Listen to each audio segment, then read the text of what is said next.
Ayan, bossing. Nabili ko tong e-bike, Hatasu, 48 volts and 350 watts. Ayan, for 10,000 pesos. Kinuha ko pa to from Cavite, dinala ko rito sa Cainta. Ayan, may mga issue lang itong e-bike na ipipix natin. Una, switch natin to. Dito siya. Ayan. So as you can see, ito yung mga ipipix dito. Yan, ito baliktad. Kita nyo? Kapag nakataas, namamatay. Pero dapat, pag nakataas, yun yung nakabukas. Pag dinaw naman, dapat nakapatay. Pero ito nakabukas. So baliktad ito. Tatanggalin natin yung mga screw dito. Hindi masaya. Yan o. Ito ba ang apology mo?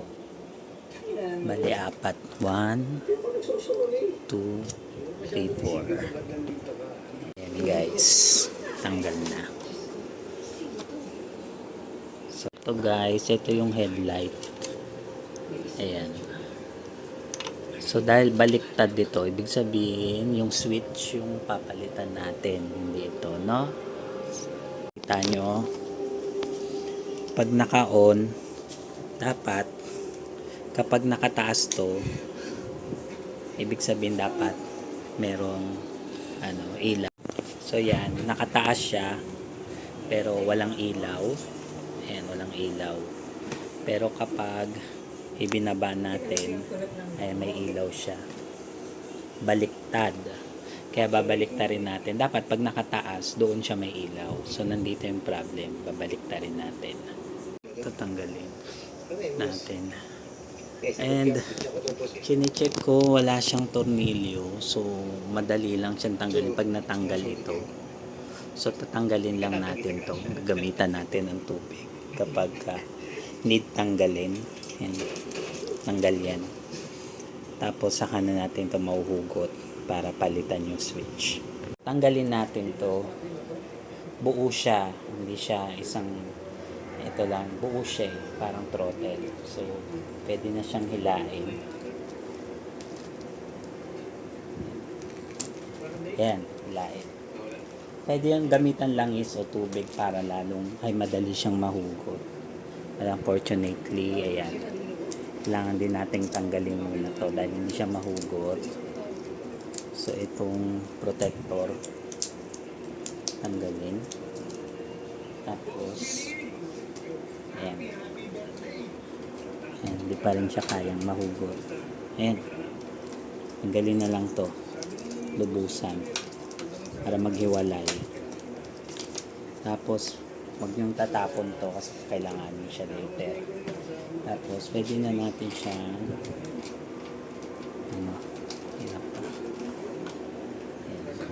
sure lang na matatanggal siya. Ayan, tanggal na. Stop.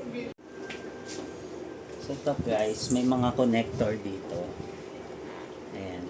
Tatandaan nyo lang to. Kasi may tatlo siyang connection, no? Pwede nyo lagyan ng label o isulat nyo, huwag nyo kalilimutan. Ayan, kung hindi kayo marunong.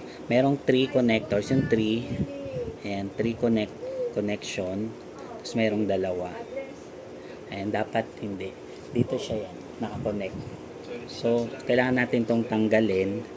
Pero tatandaan natin, yan. Ha? Kasi magkakamali tayo kapag hindi natin tinandaan. Pwede nyo picturean actually. Para hindi nyo makalimutan. Pwede nyo picturean. Ayan. So, tanggalin lang natin to. Ayan, may pinipindot dyan para matanggal. Tapos may hila na siya. So, ito may pinipindot din dyan. Para mahila. Ayan na. So, itong 3 connector, hindi magkakamali. Kaya, pwedeng pindutin. Tapos, kailangan. Yan, tanggal na. So, ngayon, bubuksan natin ito. Para palitin yung switch. So, ito guys, tatanggalin natin yung tornilyo. Yan, pwede siyang tanggalin. Tapos meron siyang 3 tornilyo. Tanggalin natin. para mag-open siya.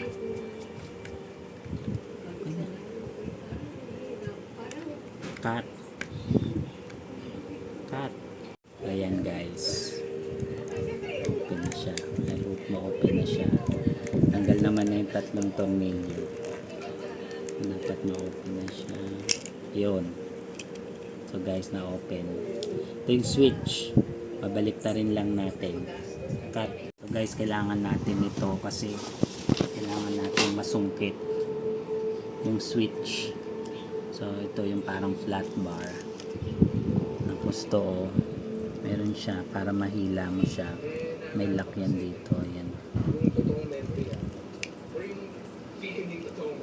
Ayan, medyo mahirap lang yan matanggal. Kasi may lock siya eh.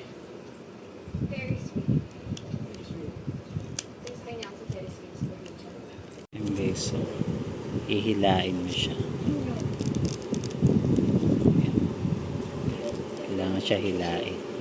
So guys, yan, nahila na. Ngayon, babalik ta rin natin, ikutin lang natin yan. Ganyan, tapos ibabalik natin. Okay? Ayan. Nabaliktad na natin. So, babalik na natin to. Ayan.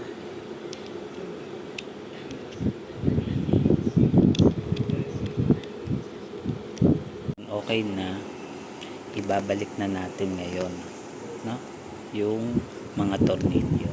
Kung naikabit na natin yung tornilyo, ayan yung tatlo, ikabit natin ngayon yan dito sa port na tinanggal natin, tapos i-test natin, no? Bago natin ikabalik doon finally. Ayan. Pwede na nating i-test. So bubuksan natin to. Ayan. So once open, check natin. Ayan, no? So, pag nakababa, nakapatay yung ilaw, no? So, pag itinaas ko, dapat nakabukas. Ayun, no? Nakabukas. Ayan. So, pag tinaas, bubukas. Pag binaba, nakapatay. Dati, pag tinaas natin to, nakapatay. Baliktad. Ngayon, binaliktad natin, kaya okay na, no? Siyempre, itetest din natin yung signal light kasi pareha sila ng switch, baka nagkamali tayo. So, check din natin busina.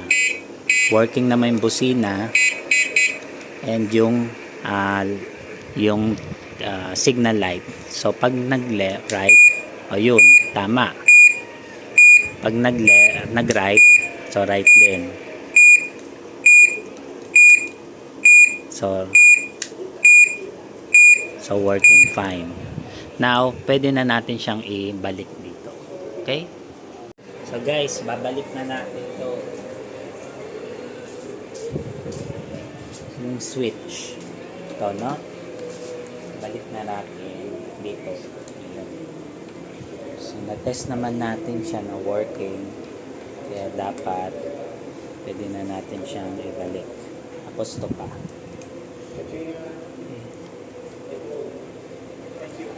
Pag hindi maipasok to, gamitan yung tubig.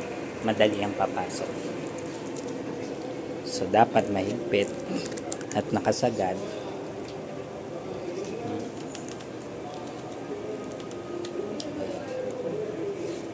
Tapos, siyempre, dapat naka-align to. Switch. Ayan.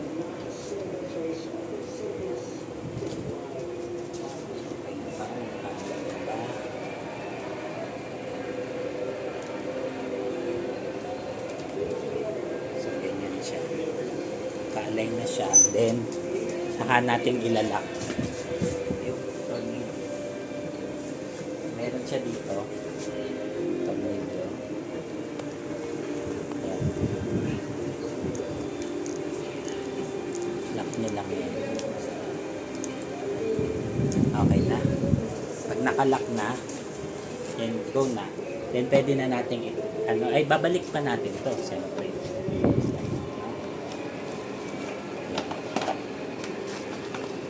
So yun.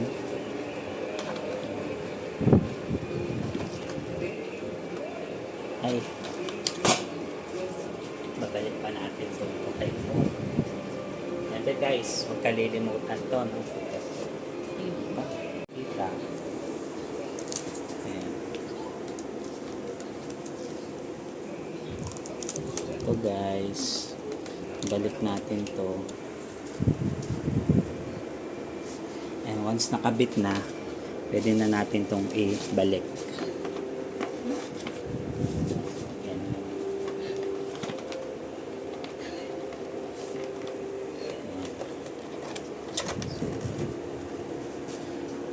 So, balik na. Ayan, end of vlog guys. Next video naman tayo. Okay na. Ayun guys, I hope may natutunan tayo sa video ko ngayon. Paki-follow na lang and subscribe for our next video para lagi kayong updated sa latest. Tuturuan ko kayo mga life hacks sa mga susunod na araw, sa mga susunod na video, no? Thank you.